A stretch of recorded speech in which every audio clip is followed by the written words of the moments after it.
So I'm here now with Kansas Jayhawks head coach Lance Leipold. Coach, how you doing? Doing well, RJ. Great to be with you. Well, Coach, I had some questions for you that I wanted to start with, and the first one is, how does it feel to be just one of two head coaches in the Big 12 who has won a national championship as a head coach? Well, I did not know that, and obviously that was kind of in another lifetime and another level of football, and it's just exciting to be in this conference and to be at this level and have an opportunity to take on a challenge that I'm really excited about. And I know timing and things are what they were and getting here, but I really feel it kind of fits who I am and what our staff's about and what we want to get accomplished. So I need to ask then, since you didn't know that you were one of just two head coaches to have won a national championship before heading to the Big 12, how's it feel to be in an in-state rivalry with the other guy that has won a national championship as a head coach? Well, I've never worked with Chris Kleiman, but I know a lot about him, and we've got a lot of mutual friends. Some of the guys on his staff I've had a chance to work with in the past, and kind of being in the middle part of the country, we kind of intersect in a lot of ways there and have great respect. And I think a lot of the things that you're kind of referring to, what we did at Wisconsin Whitewater, he did at North Dakota State after taking over for Craig Bowl. Scott Fuchs, our offensive line coach here at Kansas, worked with him and was part of that run as well. So again, when you have great culture and build traditions like those two programs, both of us want to carry that on into the programs we now lead. I would be remiss if I didn't say that Coach Leipold is 146-39 all time as a head coach. He's 34-1 in the tournament. That is to play for Division III championship, 2-1 in bowl games. Coach, how do you come to Kansas with that sort of resume? Look at Kansas and say, hey, I'm the guy that is ready to flip this program. For a lot of folks that, and this is coming from a Kansas fan that I asked this from, they think it's toxic. They think that your bet on this personally says a lot about what you think you're capable of and whether or not Kansas is the place for you to test that knowledge. Yeah, I think it just goes back to the challenge we took at Buffalo, and there's some of the similarities there at maybe the group of five level of a program that struggled. Some didn't have a lot of tradition. I mean, this program has been one that over the last decade has really struggled with stability. And I look at that as the forefront. You look at the Mark Mangino years and his success, and everybody looks to that, even some of Glenn Mason's success. And then from Coach Mangino's time, it's been a lot of turnover, not just at head coaching. It's been an athletic director. It's been assistant coaches. And the thing that I look at, the nucleus of our staff and the guys that I've worked with and I truly believe in and what we've been able to do, we haven't been those type of people that have moved on to a lot of jobs. We believe in building, seeing recruiting classes matriculate through, and all those things that can help build a program for the long term. And that's why we thought it was such a good fit. We're used to seeing coaches take jobs in January of each and every year because that's when we see the marketplace decide, hey, we're going to hire a new guy after perhaps the other guy took another job or even was fired. You didn't have that. You took this job in May in the middle of a plague. So I got to ask you, what about Lawrence, Kansas, and Kansas football convinced you that this was the job for you to have? Well, again, RJ, I just go back to the opportunity, maybe where it was, and as far as the challenge, whether it would have been December, January, or late March through April, it's still opportunity only knocks so many times, and it only comes for the right fit. And when I talk about fit, sometimes I look at our staff and myself personally. My wife's from Omaha, Nebraska, about 3 hours away. We lived there for 13 years. We're Midwest people. I think that kind of fit there from the personal standpoint. A lot of our staff's the same way. You look at a program, and really, you mentioned Coach Kleiman at Kansas State. I think when you look at the great job Matt Campbell's done at Iowa State, a program that could be looked at as lack of tradition and success for many years. You've got a great blueprint there of of programs that maybe haven't had a lot of success but can get it done. And I felt it was a match for who I am and the timing of my career. And what I'd like to do one more time is to build this thing into a consistent winner. I'm not at the time where I'm going to be a job hopper, never have been, like I said. And really, RJ, the other one that I probably didn't touch on enough is when the athletic director job opened up and Travis Goff got the job, a KU alum. When you have a chance to be on the ground floor with an athletic director and build it together and be on the same page and talk through things and do it, it's really important.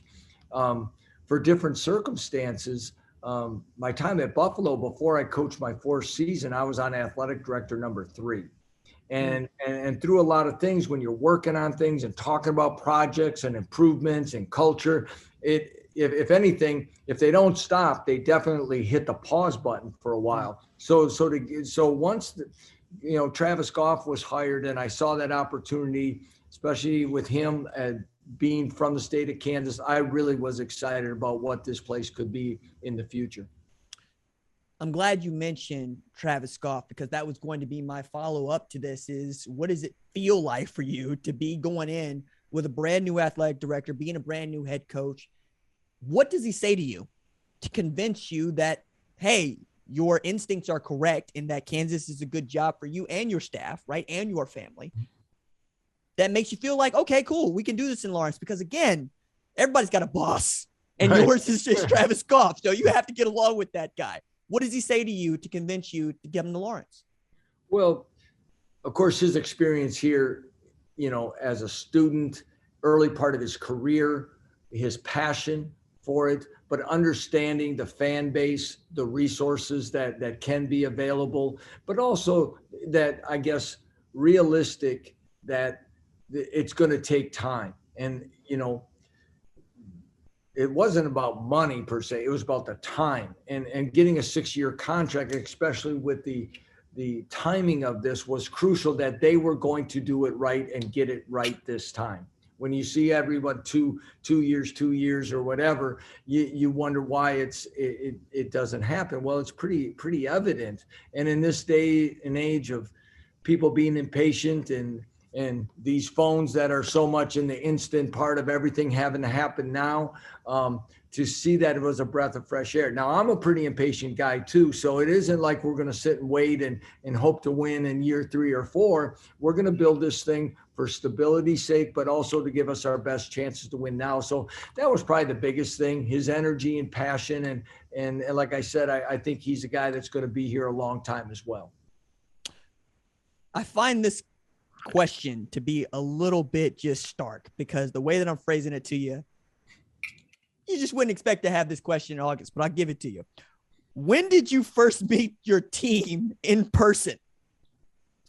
Well, it was actually the day I flew in, which was April 30th, I believe.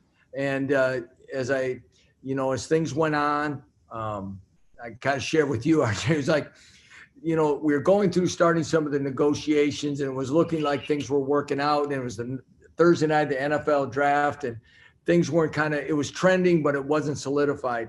Mm-hmm. I actually went to bed, and then I got up and I went to bed, and the people representing me said, I'll let you know what's going on. But, I got up pretty early, though, I'll say that. But he said, yeah, Travis Goff's going to call you at 8:00 and officially offer you the job.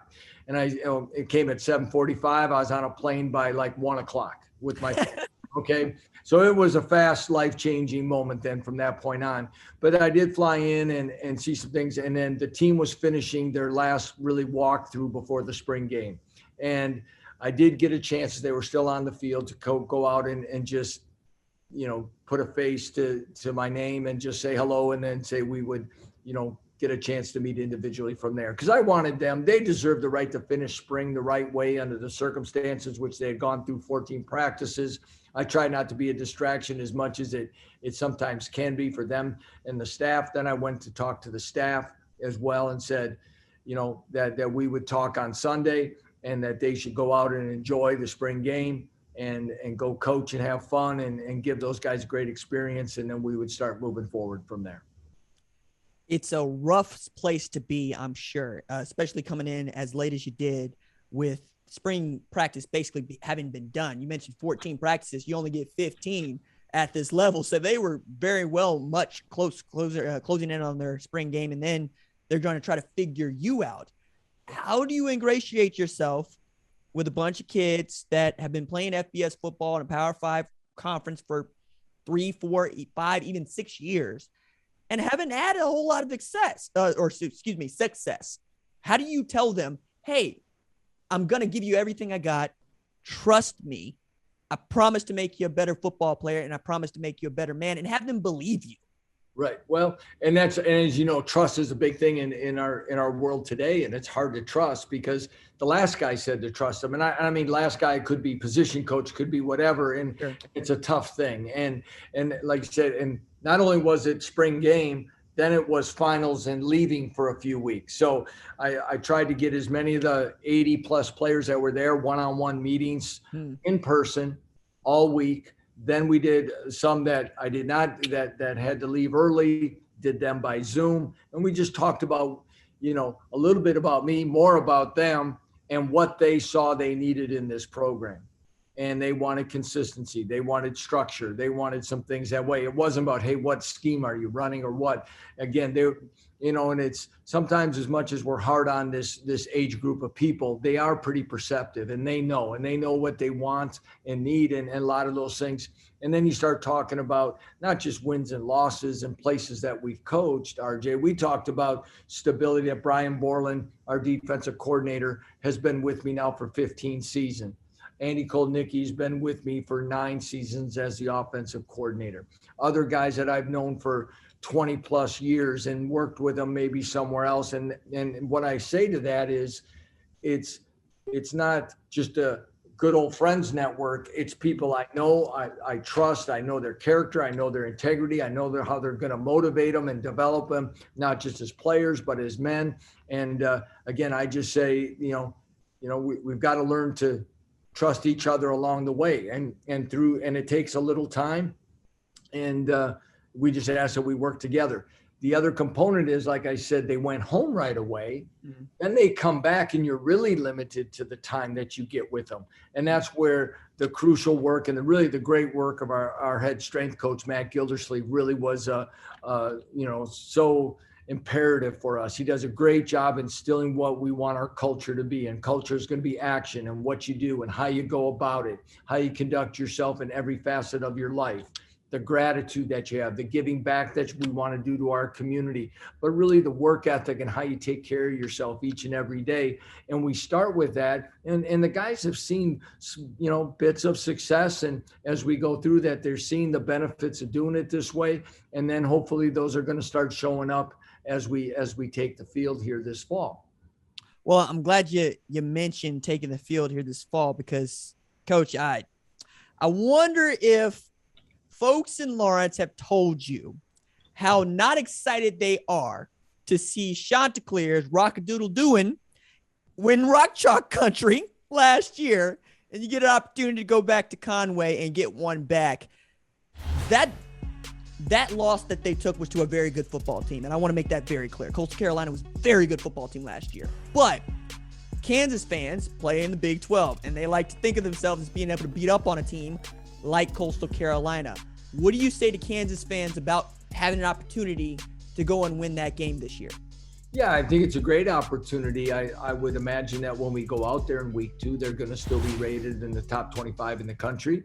And it's, so to go on the road and play against teams like that. We've played them the last 2 years here and come up on the short side. So we've got to find a way to get that turned. What a story that program's had. Is coming from Buffalo. We were scheduled to play them as well this year. So even as we went through the spring, we had seen some things about them and of course know about their success. So I think our guys are excited about it and, knowing, and the thing that's caught me though, with some players talking about that game, they watched some things in the early parts of that game as where they're going and they have to, they gave respect and their due to really Coastal's way of going about things. And you can tell they've got it running in a good way and disciplined and structured and all the things that you want. And they respect the success that they had last season. But again, our fan base has an expectation, and we'll be excited for that one after we take the field the first week against South Dakota. Last question for you, Coach, and I gave this some thought, so bear with me. Every now and then, the free state of Kansas puts out an absolute football stud. Wichita, Barry Sanders comes to mind. Joseph Randall comes to mind. Of course, here recently, unanimous All-American Breece Hall is at Iowa State. At Olathe North, in particular, high school, Isaiah Simmons and Darren Sproles both come out of that high school. What are you doing to ensure that the next football stud that comes out of your state ends up being a Kansas Jayhawk? Well, excellent question. And, we've tried to do that, and looking at some of the, again, like a lot of people, this isn't, earth-shattering, changing news, what we're doing. We're going to put more people in this area recruiting, whether it be in the state of Kansas alone or right across the border. We have to do a better job in a 4-hour radius and to the west, all the way through the western part of Kansas. There's just not enough players on this roster right now, from this state, and we've acknowledged that. Jake Schoonover, our special teams coordinator, right away in May, we started to do some Zoom clinics with different areas, whether it be Wichita, Topeka, the Kansas City Metro, and different things like that. So we started to do some outreach, getting our camps kicked off and doing things. Obviously, sometimes paperwork slows it down at the beginning of June.